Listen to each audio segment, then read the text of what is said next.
జీ5 ఉండగా మీ favourite TV shows ని మీరు అస్సలు మిస్ అవ్వలేరు. Complete free.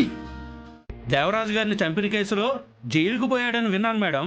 అక్కడి నుంచి తప్పించుకొని అప్పటి నుంచి దొరకకుండా తిరుగుతున్నాడు. అవునా మేడం? అవునండి. ఇప్పుడు మీరు అతన్ని చూస్తే గుర్తుపడతారా? చాలా ఏళ్ళు అయిపోయింది కదా మేడం, కష్టమే అనుకుంటా. మీరు ఒకసారి ఫోటో చూడండి.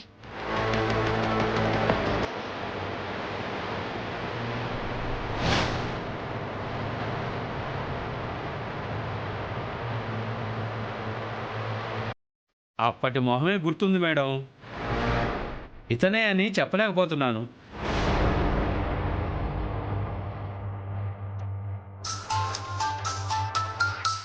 ఏమండి, డ్రాయింగ్ ఆర్టిస్ట్ రమణ చేస్తున్నాడండి.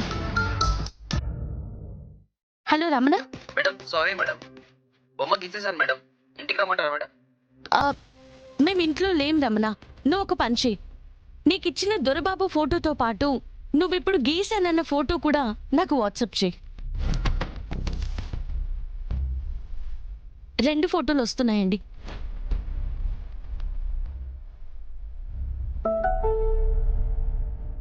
వచ్చేసేయండి. సుధాకర్ గారు, కొంచెం ఈ ఫోటో చూడండి. ఆ దొరబాబు వీడే మేడం, వీడే.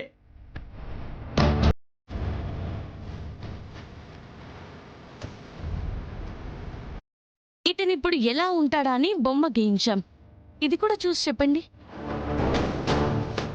అయిపోయింది బేబీ, ఇక నా గుండె ఆగిపోద్ది.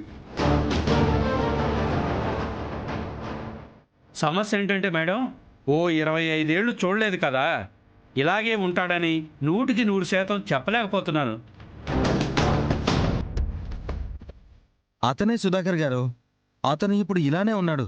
ఉండే అవకాశమే లేదు కదా సార్.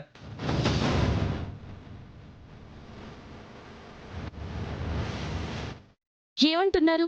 ఆ దొరబాబు 25 ఏళ్ల క్రితమే యాక్సిడెంట్లో చనిపోయాడు మేడం.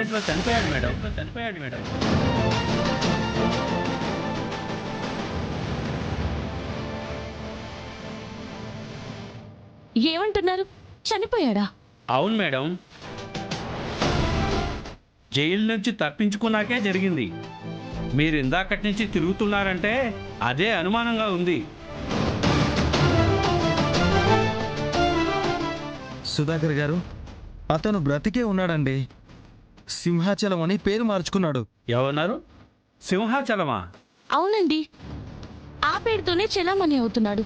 మీరు పొరపాటు పడుతున్నారు మేడం. సింహాచలం దొరబాబు గాడి అన్నయ్య.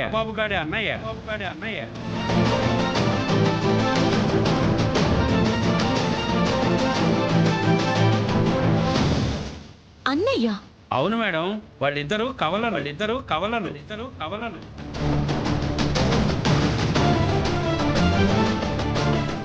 కవలలా? దొరబాబు గాడు యాక్సిడెంట్లో చనిపోయాడు మేడం. ఉన్నది సింహాచలం గారే. జీ5 యాప్ డౌన్లోడ్ చేసి అన్ని ఎపిసోడ్స్ పూర్తి ఉచితంగా చూడండి.